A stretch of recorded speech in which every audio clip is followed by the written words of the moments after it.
tonight, his poll numbers are sinking. The criticism continues to come, but a former critic now calls President Obama one of the most consequential and successful presidents in American history. That will spark a heated debate on our panel. Then, less than a month to Election Day, and voter ID laws are struck down in Wisconsin and Texas. The reason? Their discriminatory impact on minorities and low-income voters. Should voter ID laws be banned? And what about some surprising ID laws in our own region? Plus, Malala Yousafzai, the Pakistani teen who was shot by the Taliban, shares the Nobel Peace Prize with another child advocate. Will their message of peace and equality help bring about change in the Middle East? And does America really care about the message behind the Peace Prize? Good evening and welcome to RFL. I'm Andrew Whitman, in tonight for Richard French. Thanks for joining us. We begin in Washington, where President Obama is facing criticism from Republicans and, of course, members of his own party. The president says he is poised once again to take executive action to get legislation on immigration and other issues passed. This as Congress drags its feet in a virtual standoff with Mr. Obama. Democratic candidates are stumping across the country. Many are distancing themselves from the president, snubbing his support. The latest approval polls not pretty for the president. Just 39% of voters give the president a thumbs up. 56% say they disapprove. And yet, in a new article that's generating some buzz, economist Paul Krugman, once an Obama critic, now sings his praises. Krugman says, quote, Obama has emerged as one of the most consequential and, yes, successful presidents in American history. Krugman says that in his view, the president's successes consist of his health care reform, financial reform, economic management, and environmental policy. But, of course, there are plenty of naysayers, and from both sides of the political spectrum. Dr. Cornel West, a liberal, says Obama posed as a progressive and turned out to be counterfeit. Former Defense Secretary Leon Panetta says the president avoids the battles, complaints, and misses opportunities. And, of course, all you have to do is look at any Republican running for elective office, and you see just about every form of criticism of the president from the right as well. Let's bring in our panel tonight. Bill O'Reilly is here. He is a Republican strategist, served as Rob Astorino's spokesman in his two successful runs for Westchester County Executive, doing the same in the gubernatorial campaign as well. Dominic Carter, political journalist and author, is with us. And T.J. McCormick is here. He is a Republican consultant. No, I'm not. He's the man in the corduroy blazer, is how we'll describe him tonight. So let me start with the two extreme positions. And Bill, I want to start with you because extreme position. welcome to the show. Welcome. The liberal claims from the Cornel Wests and others that this president is a counterfeit progressive. He's not as liberal as he claimed to be. Right. We both watched the campaign pretty hard in 2008. I never thought he was putting himself out there as being a progressive liberal. I thought he was a more centrist candidate. Do you think that criticism's unfair? I don't think he's brought progress to the country, but I think he's a liberal.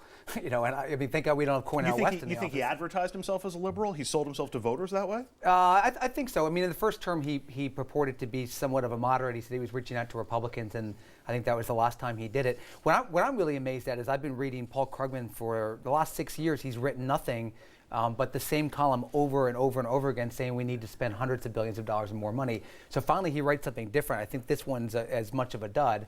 But I just think it's preposterous to say that this president has been a great success. I'll get back to the overall in just a second. But Dominic, do you think the president sold himself as a liberal, as a progressive? I mean, people took him that way, but do you think that's how he came across in the 2008 campaign? I'm very shocked that we're quoting Cornel West. I mean, we're on television right now. I mean, Cornel West, I mean, if Obama listened to Cornel West and clowns like him, the president would have on an African dashiki every day. Right. Exactly, I mean, so whatever Cornel West has to say has nothing to say with relevance. But as a stand-in for progressives in general. Okay, I think that he was more progressive, and I think that he's delivered on that. I mean, when you're the president, you have to govern from the middle. You can't go, I know my friends here will disagree, but you can't go as far to the extreme, whether you're a Democrat or a Republican, and that's just the way it is. So for people like Cornel West, they need to grow up, get over it, and understand American politics as what it is. TJ, Ben Quayle, Dan Quayle's son, when he was running for Congress a couple of years ago, came out with an ad. He looked right in the camera and he said, this President Obama, has been the worst president in American history. Yeah. And we've heard that from so many conservatives and so many Republicans.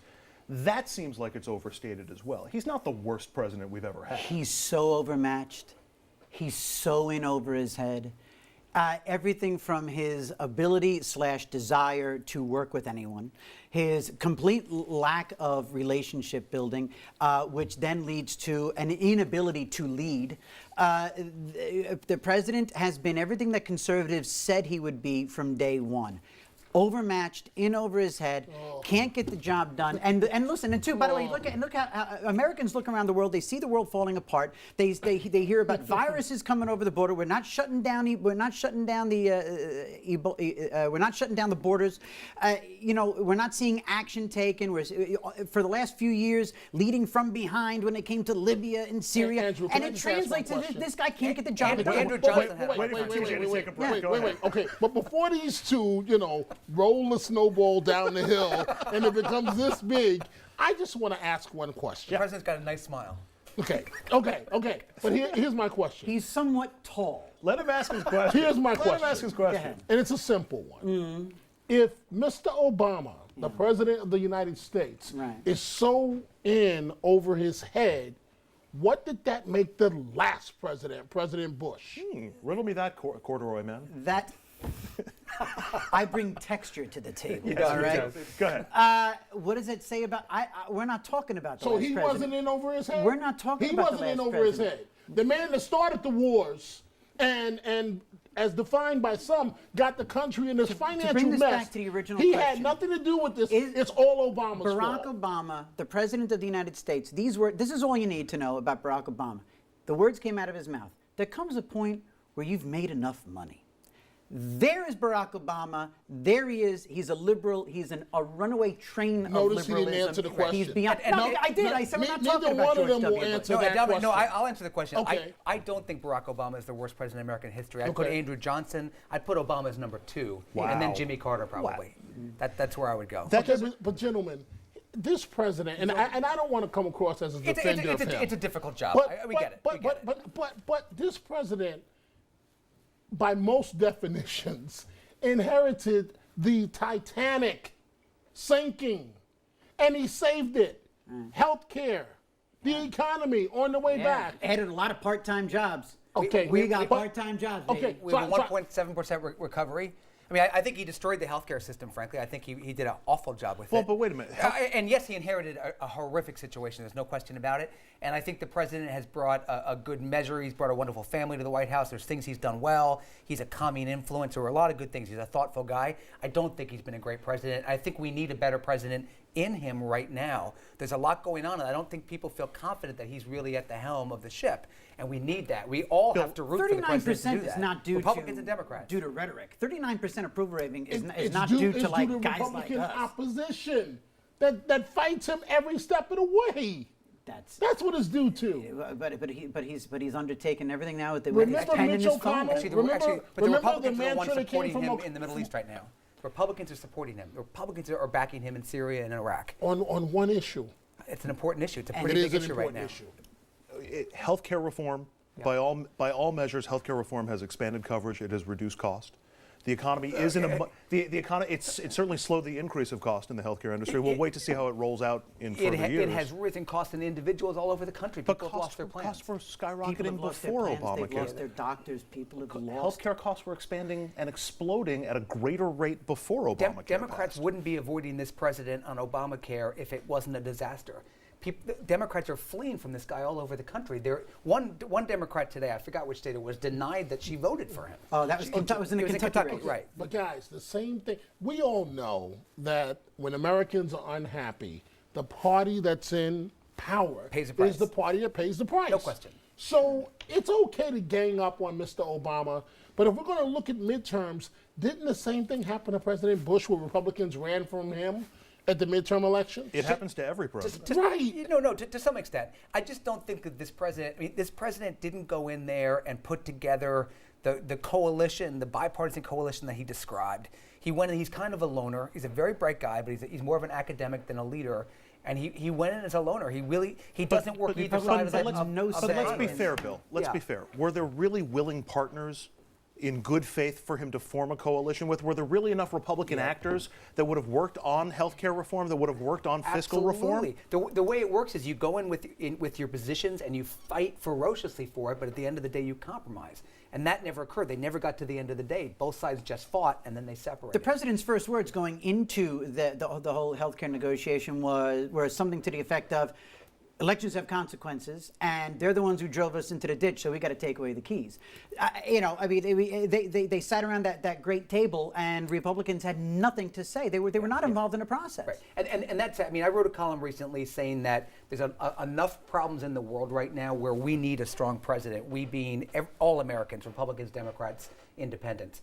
And so, I don't want to gratuitously beat up on this president. We need him to lead right now, and I hope he steps forward. I get the sense in looking at polls and just in driving in the back of cabs and walking down the street that people feel that maybe he doesn't have a firm grip on the wheel right now. He's got to take that. But again, my question is, if you want him to be a compromiser, if you want him to be a deal maker, I would argue that he didn't have the players on the other side of the aisle to form compromises with, to form deals with.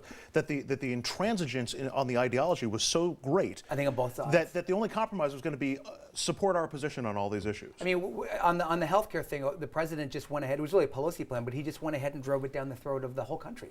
People opposed it. The Republicans opposed it. There wasn't one Republican voting for that. But he's the president. He needs to find a way to get the deal done. Wasn't he elected on health care and ending the war in Iraq? But he was elected saying he was going to work with Republicans. He was going to be the remember the post-partisan president? Yeah, remember the speech that put him on the national stage, not a red or a blue, but red, white, and blue. But how could you work with somebody that won't work with you? That's President Obama. He came in not wanting to work with anyone on the other side. No, I mean, and look, between 8 and 12, look at 12. Look at what 12. His entire re-election campaign in 12 was all based on negative ads, negative ads, and warfare. Pitting American against American. I mean, it was as progressive as it gets. It was awful what he did. I know you guys. You don't really believe what you're saying right now. Are you kidding me? I know you pay guys. Your fair you share. guys are good guys. I know that you don't really believe what you're saying here tonight. Yeah, pretty much, yeah. I mean, and we're still good guys. It was. We're great guys. People on the other side of the aisle who you can form a deal with. I'll reach across to Bill O'Reilly anytime. I'll reach across the table. I'm rooting for this president to do better. And you know what? And that's what Americans do. Americans inherently root for the president. When he came out, when he took out Bin Laden, oh my gosh, that guy was everybody's hero. Everybody rallied around that guy. Americans want to root for the American president. And Republicans are the first ones to say, hey, look, guy did a good job. We do. I don't know if I believe the veracity of that comment. Which side held their first ones to cross the aisle and say, "Great job, Mr. President, President Obama"? Held their nose and protest voted for the other guy. In 2008, how many Republicans did you hear that said, "You know what? Keep your McCain. I'm voting for Obama because I don't like that." So we've clearly solved the political divide in the country. What a great night here on RFL. Head over to Facebook and to Twitter. Sound off on today's question: how would you grade Obama's presidency? And this is an essay question. We want to know why. Up next, we're going to head to New York State, where Governor Cuomo's Republican challenger Rob Astorino is getting a boost from a political heavyweight. Will that backing help his campaign, or after a rough week, is it already something of a lost cause for the Republican? We'll be right back.